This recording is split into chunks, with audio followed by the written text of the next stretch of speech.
On poursuit sur ce sujet avec Corinne Gendron et les professeurs au département de stratégie, responsabilité sociale et environnementale à l'UQAM. Bonsoir, Madame Gendron.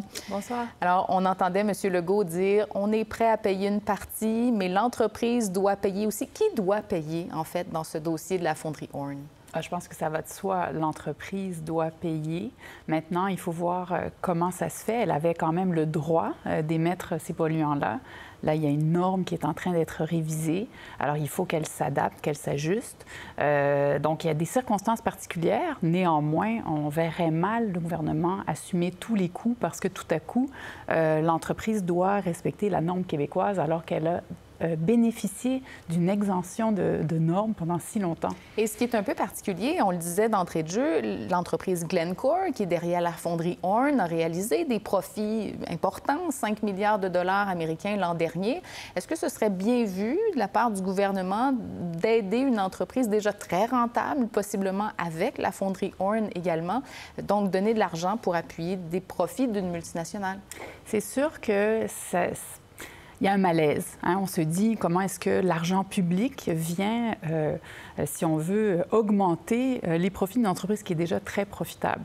Maintenant, il faut voir quand même, comme je mentionnais, le contexte, c'est que là, on a une norme qui change un petit peu du jour au lendemain.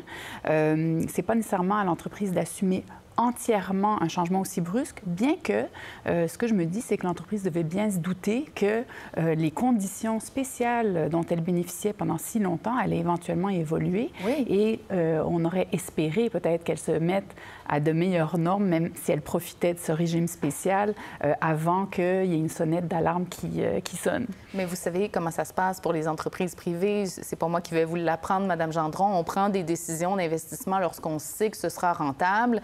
Dans ce cas-ci, la fonderie Horn et l'entreprise Glencore laissent entendre qu'ils vont mettre de l'argent sur la table. Est-ce que le montant va dépendre de la rentabilité qu'on pourra obtenir avec ces investissements-là? C'est une excellente question. En fait, j'espère que l'entreprise ne va pas simplement faire un bilan comptable et va se rendre compte qu'il y a d'autres choses qui jouent, notamment quand on voit des normes se resserrer. Il y a une image publique qui vient avec ça.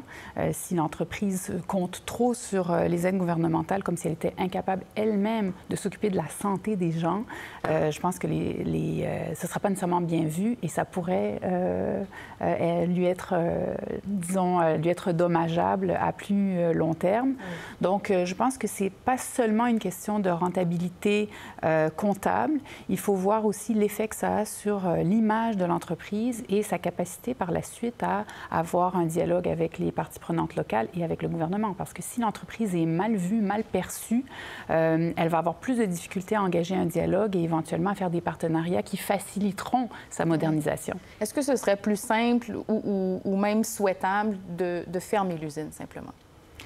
Écoutez, je ne connais pas assez bien là où l'entreprise en est. Est-ce que pour elle, c'est absolument impossible de réduire de façon drastique ses émissions? Là, je ne suis pas dans le détail. Moi, je pense que si c'est possible, je ne vois pas pourquoi est-ce qu'on fermerait l'usine. Maintenant, je pense que l'heure est venue de se dire pourquoi est-ce que cette entreprise-là a bénéficié de normes exceptionnelles alors que pour le reste du Québec, il y avait une autre norme qu'on considérait être garante de la santé de la population. Oui. Et si on met la fonderie Horn de côté, en fait, ce dossier-là nous démontre quoi, en fait? Est-ce que c'est la réglementation qui manque de mordant ou on ne fait pas suffisamment d'inspections? Pourquoi on a encore aujourd'hui au Québec des entreprises à qui on permet jusqu'à un certain point d'émettre des polluants de cette sorte-là? Je pense que c'est peut-être des ententes d'un autre âge qui, comme on l'a dit, maintenant, il y a une renégociation du permis d'exploitation, donc qui viennent à échéance. Et là, on voit les choses autrement. Les entreprises, beaucoup d'entreprises l'ont bien compris et elles se modernisent, elles font les affaires autrement. Il y en a d'autres qui attendent qu'on les pousse un peu et on aimerait bien qu'elles soient proactives, en fait. Et je pense que ce qui arrive en ce moment à Glencore, à mon avis, les dirigeants savaient très bien que ça allait arriver. C'est dommage qu'on doive en parler publiquement sans que l'entreprise ait devancé le problème auquel on fait face aujourd'hui. Il y a d'autres joueurs qui sont polluants quand même au Québec. Bon, celui qui nous vient en tête et d'ailleurs qui s'est fait un peu taper sur les doigts par Québec aujourd'hui, c'est la cimenterie à Port-Daniel en Gaspésie. Est-ce que vous avez l'impression que ce dossier-là peut éveiller l'attention de dirigeants d'autres entreprises et leur faire prendre conscience des améliorations? Je pense effectivement que ce genre de dossier fait réaliser aux dirigeants que les risques environnementaux peuvent se traduire par des coûts et par une baisse de rentabilité parce qu'il y a un risque accru. Donc, l'intégration de ce qu'on appelle les critères ESG, environnement, société, gouvernance, dans la manière de gérer les entreprises, dans la manière aussi de les évaluer sur les marchés boursiers, est en train de prendre de l'ampleur.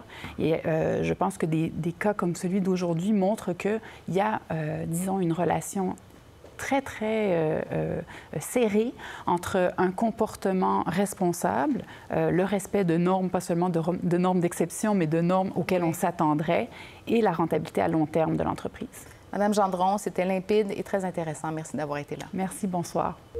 Pour voir nos émissions en entier, rendez-vous sur la chaîne ICI RDI.